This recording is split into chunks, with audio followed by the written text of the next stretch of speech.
Thanks, Sarah. Just a brief introduction from me to Manchester. Welcome to Manchester, and to say that I'm absolutely delighted to be jointly hosting with Sign the 14th Gin Conference. Manchester is really close to NICE's heart. We've got our main office here just up the road, so it's great that we're all here. And I'd also like to welcome you to the conference venue, the Principal Hotel. And in case you're wondering, it's not a station hotel. This building was opened in 1895 as an insurance company. It was the Refuge Assurance Building. And we are in, as you'll have noticed, the ballroom. I'd like to say it's the largest ballroom in England, but it isn't. It is, however, I'm told, the largest ballroom in a hotel in the northwest of England. So that's not bad. So NICE and Sign were founding members of Gin back in 2003, and the first Gin conference was held in the UK, in Edinburgh. Was anybody there?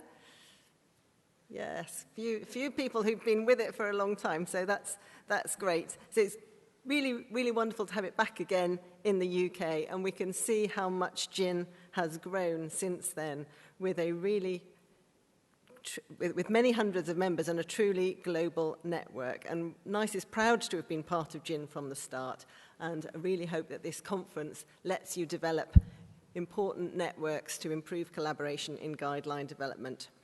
But shouldn't be all work and no play, so while you're in Manchester, do try and see something of the city. There's a packed programme, I do appreciate that, and you'll obviously want to attend all the sessions. But if you can get out and about and experience something of this northern city, then please do. We've put in the delegate bag a map of the city and a guide with ideas of places to visit. Not sure you'll have time to fit in a football match, but you never know. And there are, of course, some great shops. So just final slide from me is not really an overview, but a summary of what we've got on the programme for the next few days. The theme is why we do what we do, the purpose and impact of guidelines. We've got over 80 speakers, over 200 posters, 16 plus hours of networking and masses of speakers. So there'll be lots of opportunities to get involved with discussions and shape the debate for the future. So I really hope that you all have a wonderful time, make some new contacts, and actually just make some new friends. I'm going to hand over now to Roberta, and she's going to tell you about the high-tech way we're going to help with interaction. Roberta.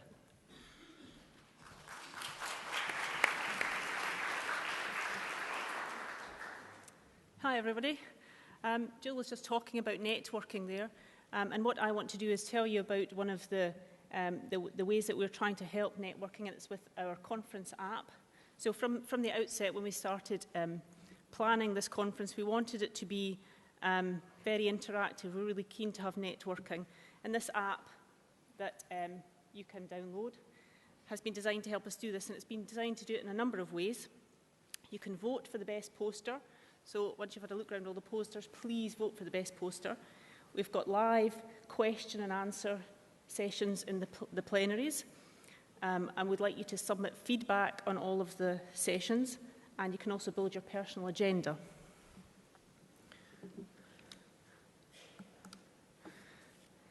So feedback is really important. It's important to us, it's also important to Gin. It can help us shape the next conference and find out what people want. So to give us feedback, what you need to do, I hope everyone has downloaded the app, by the way. To give us feedback, go to the agenda. You can see it up here. Go to the agenda, choose the session that you're in, click plus, and then choose evaluate, and then you can give us your star rating, hopefully 5 stars across the board.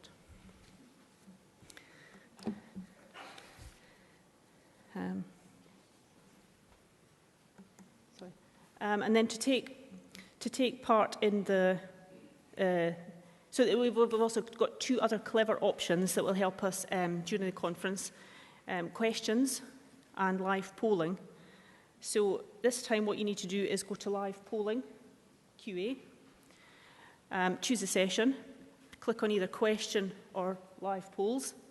And for questions, you can submit a question at any time during a plenary session.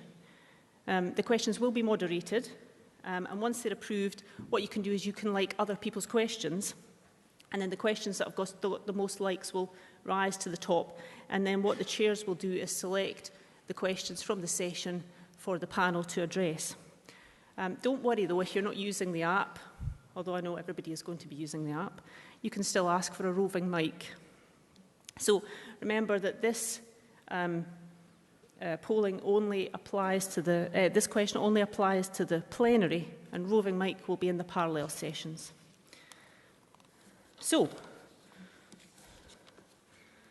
in some sessions, the chairs will pose you a question, and to cast your vote, you go back to the session that you are in, you click polls, and you will see a question that's been set. You cast your vote, and then the responses will be shown on the big screens live, real time, so we can see how the voting is going. So, okay, everybody's got their apps on their phones. Let's have a practice right now. So I've got a really simple question for you. How many gin conferences have you all been to? So look for the poll in the welcome session and click away.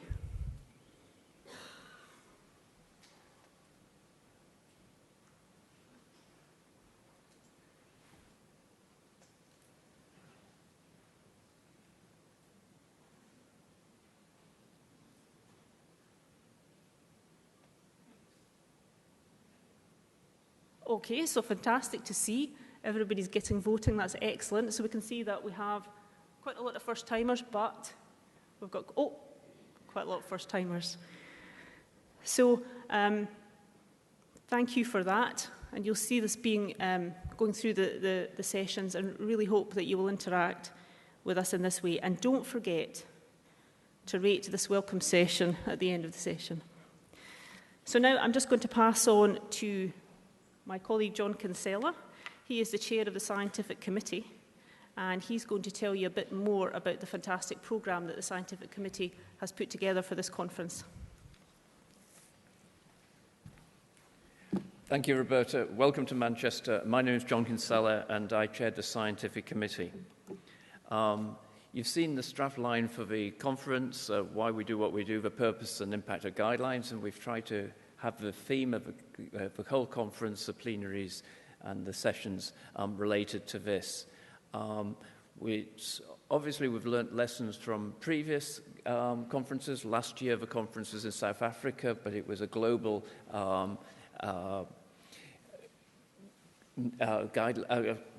conference with many different organizations in, so last year was slightly atypical. So what we're talking about is guidelines and what we're currently doing, and a chance to reflect on it and a chance to look to the future. And that was our general overall plan.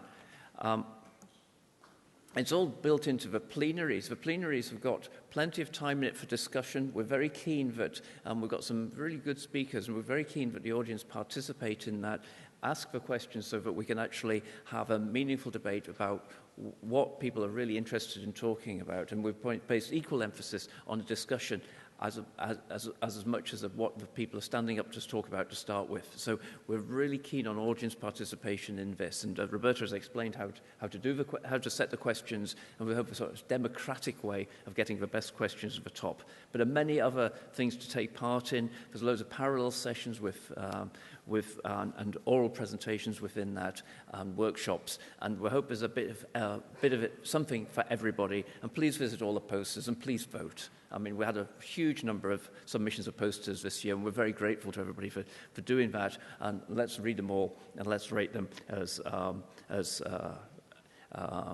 to give people feedback and to give an appropriate award to the best poster. Okay, and there's also other things on the agenda, fringe meetings, lunchtime sessions, etc. So please take part in as much as you can, and I'm sure you won't have any time to visit any of Manchester because you'll be so busy at the conference. So, okay. I'd like to thank the Scientific Committee. They should take the credit for putting together this program. If a program goes wrong, I take the blame. We've had some fantastic support, and we're very grateful to all the people who've taken part internationally at the wrong time of day, etc. for a lot of people. Obviously, some people dialing in the middle of the night. And thank you very much. And thank you very much for the abstract committee. As I said, a whole loads of abstracts this year, high quality, and credit to everybody for their interest and their enthusiasm with that. Okay, so thank you very much, everybody. I hope you enjoy the conference. Varied program. Please give us a feedback. We're already planning GIN 2019 in Adelaide, of which we expect to see everybody there. We would expect those numbers to go up by one on the poll. Attended one more conference, and I think that would be great. And that's with Joanna Briggs, and that'll be another opportunity to have a slightly different emphasis. So thank you very much indeed. And astonishingly, we're bang on time within a minute or two, which is fantastic. We'd like to keep that going throughout the whole conference. And I'd like to introduce the chairs for the next session. The first session, the opening plenary, Once Upon a Guideline, the Story of Developing an Evidence Ecosystem. And I'd like to welcome my chairs to introduce this. First is Sir Andrew Dillon, who's CEO of NICE, and Corinne Schaefer, who is the Deputy Director of the German Agency for Quality in Medicine. So two excellent chairs to introduce our first session. So thank you very much. Enjoy the conference and plenty of feedback. Thank you very much.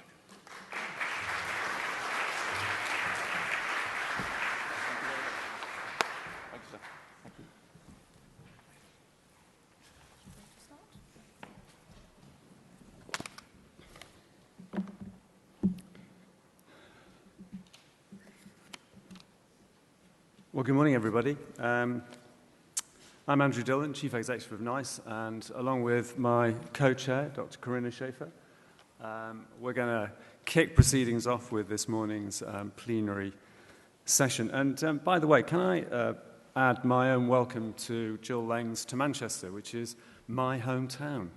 And I love this town so much that I went to its university, and pretty much every day I used to walk to lectures past this building when it used to be a big insurance company, thinking two things. One, it was a really scary place and not for a little student like me. And two, I hope I never have to work in something like this in an insurance company. So I got both those wishes, and I'm very fortunate to be here to welcome you to this plenary session. The weather's not great, but the forecast is good. So Manchester's going to be its sparkling best later on. So I do hope, like Jill, that you manage to get out and about from the conference sessions and take a look at this wonderful city. And talking about sparkling, we've got a great lineup for you to get the conference underway. And what I'd like to do is to invite our speakers to the stage if they'd like to come up. So begin with Gordon Guyett, Lynn Brandt, Jonathan Senker, and Fergus Macbeth.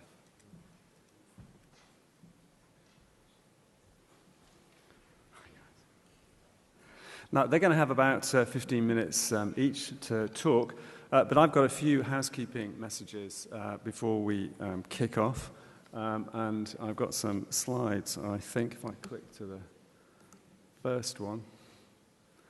That seems to be the Slido. So anyway, so we'd like you to complete a short session evaluation survey. Just tick brilliant for each of the options. It's the easiest thing to do, and it's for the people who complete the survey afterwards, it makes it a simple thing to do. So complete the survey for the session. Feedback is important to ensure the quality of the scientific program for future conferences, so your input is very important. As we just heard, during the session, you may be asked to take part in the Q&A and live polling activities. After each of our speakers, we're going to have a few minutes for questions, so you can plug into the Slido app, and your questions are going to appear on an iPad that we've got here, and I think also on the screen as well. So do take part in that way. And I also need to give you some final housekeepings, which is to take note of the fire exits in your area. This is where I can do, like on the plane.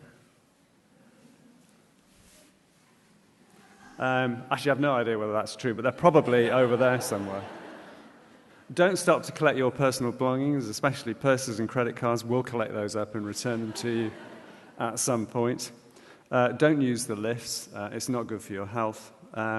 And then once out of the building, you make your way to the assembly point, which is to the left as you leave the hotel, underneath the railway bridge.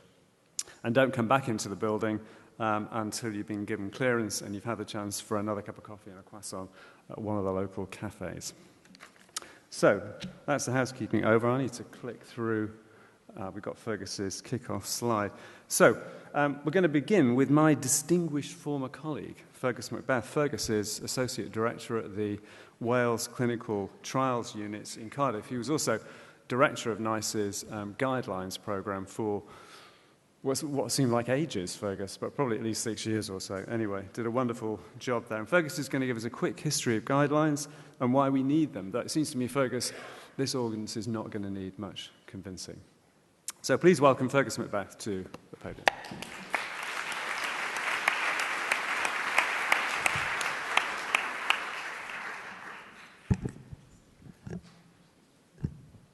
Thanks, Andrew, and thanks to the organisers for inviting me to open this plenary session alongside some very distinguished colleagues and for setting me an impossible task of covering this huge topic in 10 short minutes. So this, I'm afraid, will be a very biased UK-centric reflections on the past 25 years, and my very non-systematic review has been a trawl through the BMJ archives for the term guideline. Now, this is my conflicts of interest, which are not significant, I don't think. Well, clinical guidelines have been around in one form or another since the days of Hippocrates, but in my view, things changed significantly in the 1990s, partly because that's when I first started getting involved with guidelines. But for me, a key moment was the publication in 1990 of the Institute of Medicine's document, Clinical Practice Guidelines, Directions for a New Program. Oh, it's not moving on. There we go. And their definition here was systematically developed statements to assist practitioner and patient decisions about appropriate healthcare for specific clinical circumstances.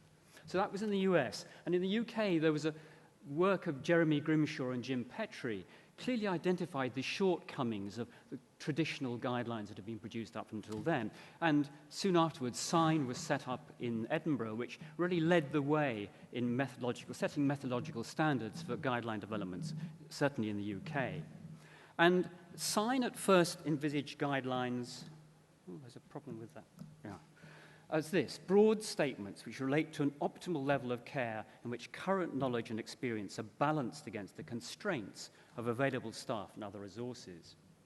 I think it's important to note several things. First of all, the word optimal and the phrases knowledge and experience balanced against constraints and appropriate. So there's a whole thing about, appropriate and optimal are slightly weaselly words, but they imply some sort of choice, some sort of judgment.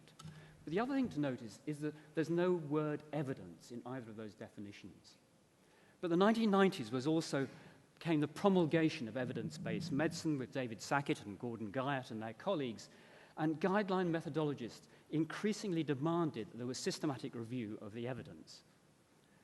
But it was also a time when the role and purpose of guidelines was being questioned. There was a persistent undercurrent of debate about whether they were there for quality improvement or for education.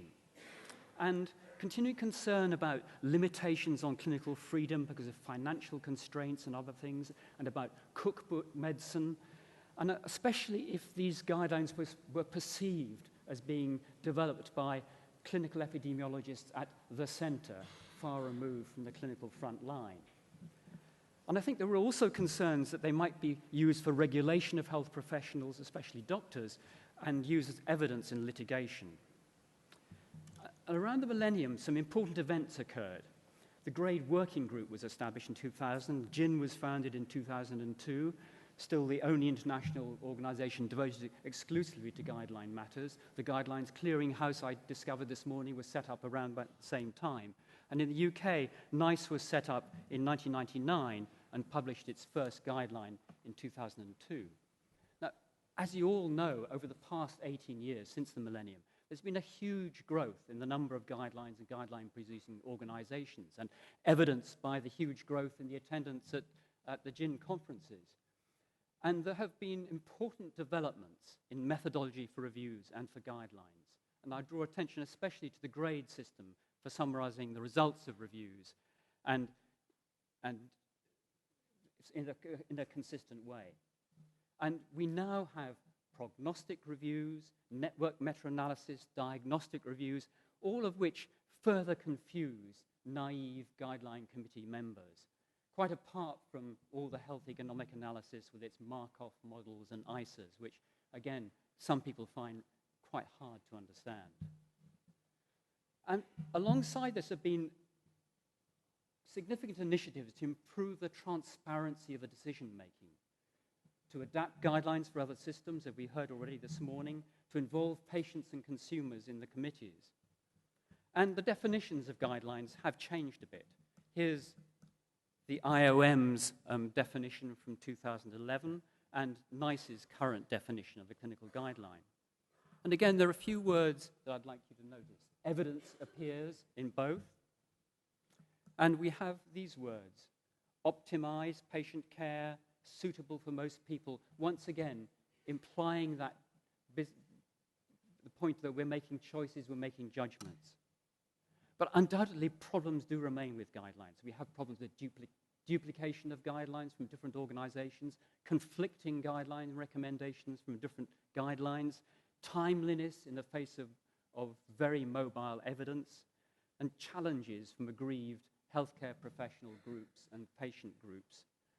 And I think recently some very vocal and kind of realistic concerns about the financial conflicts of interest and links with industry from guideline committee members. But making guideline decisions more apparently evidence-based and transparent, in my view, has come at a price. Sorry. Okay.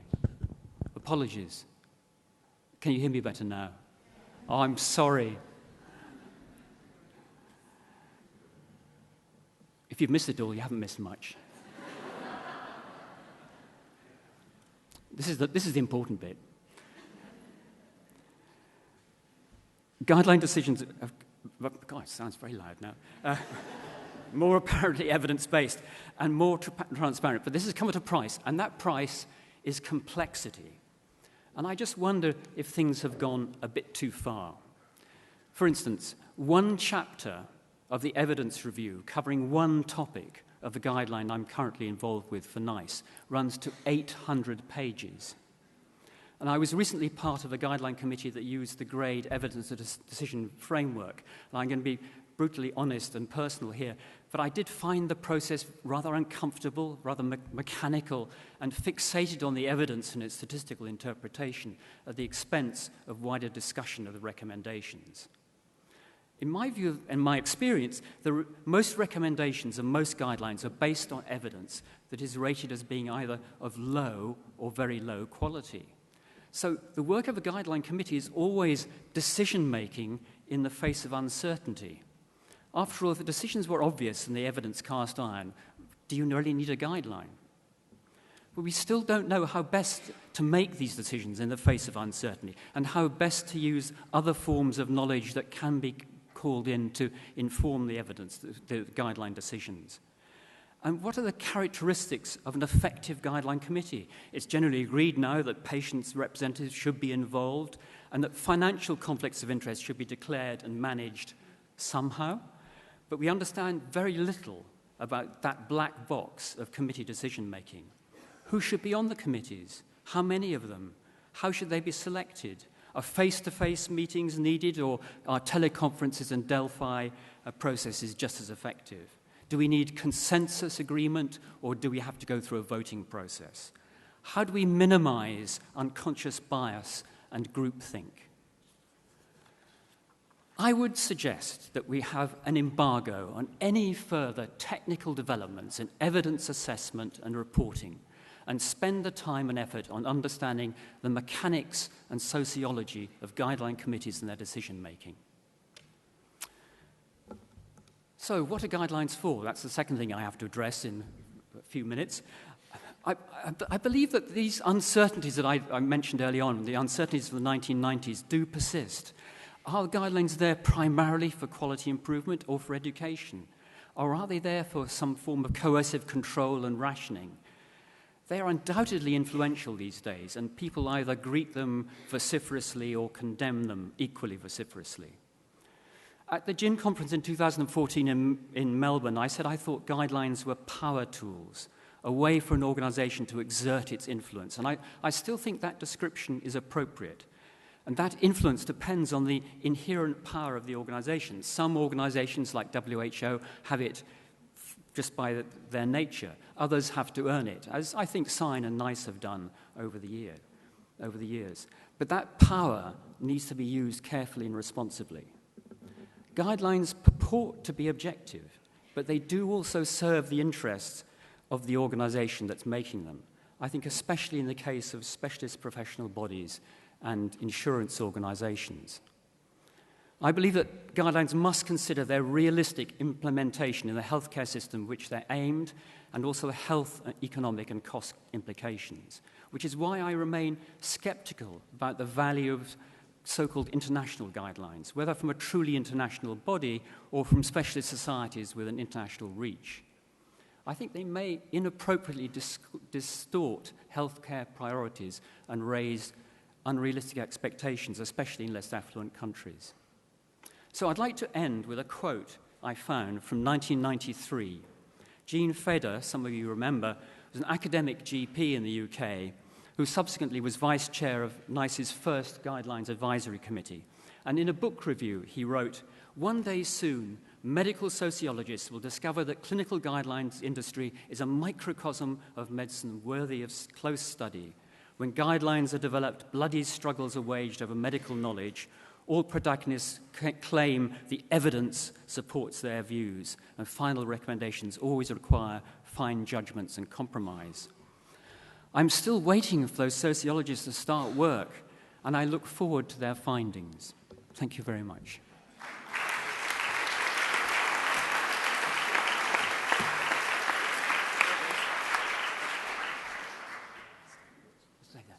Does this mic work?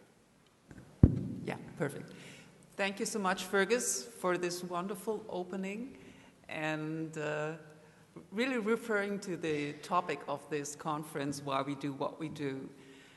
My task was to moderate the questions that you all have typed in during Fergus's talk, but actually I see there are none. Oh, good. So you probably couldn't hear what I was saying, actually. Either anything was completely clear what you said, people have no questions, or maybe you should get used to the new technology and try it during the next talk. But maybe someone is not that technical savvy and would like to just raise and put the question as we did it in former times, just using a mic. Is there any question from the audience? If not, Fergus, I would like to ask you, you just focused on one aspect that said that evidence is key but is not everything. Mm-hmm. How do you see this discussion that we should integrate more and more qualitative research in the guidelines that we do, either on topics like decision-making, but also on what does it do with a person if you diagnose him with hypertension? So discussing also things like thresholds. What do you think about this idea? I'm not sure I quite understand the second part of your question. I think guideline committees have always used other forms of knowledge to inform the decisions they make. And some of that could be called qualitative evidence, and sometimes it's formally assessed and published as qualitative evidence. But we all bring our own personal experiences and prejudices to a guideline committee meeting, and they help to shape the way the recommendations are made. And I suppose the point I was making is that we don't really understand enough about how that is best done and how it's controlled so that we don't have inappropriate bias into the guideline decision-making. That maybe answered the first part of your question. I'm not sure I No, that was the question. Thank you.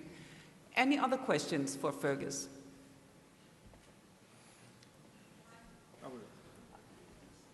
Oh, sorry, yeah. Yeah, I see it right now.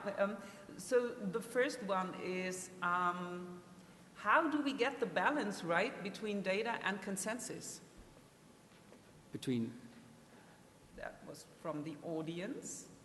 between data and consensus. I think that is the nub of the problem, and that's what a guideline committee is always wrestling with. It's wrestling with the evidence such as it is. And as I said, in my experience, for most questions in most guidelines, the evidence is never adequate. I mean, the evidence is never adequate because there's always problems about generalization.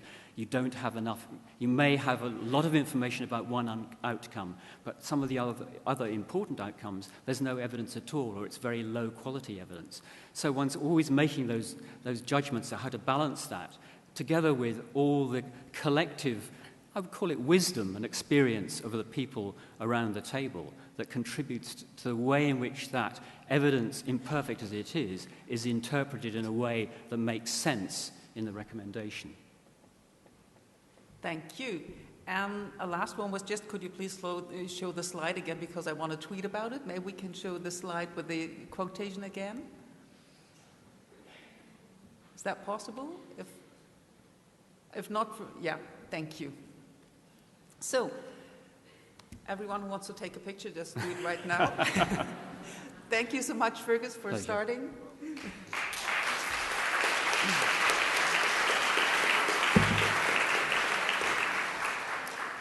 Thanks very much, Fergus. It's a bit rich, Fergus, complaining about 800-page evidence summaries. I mean, he was responsible for a few telephone directories at NICE in his time.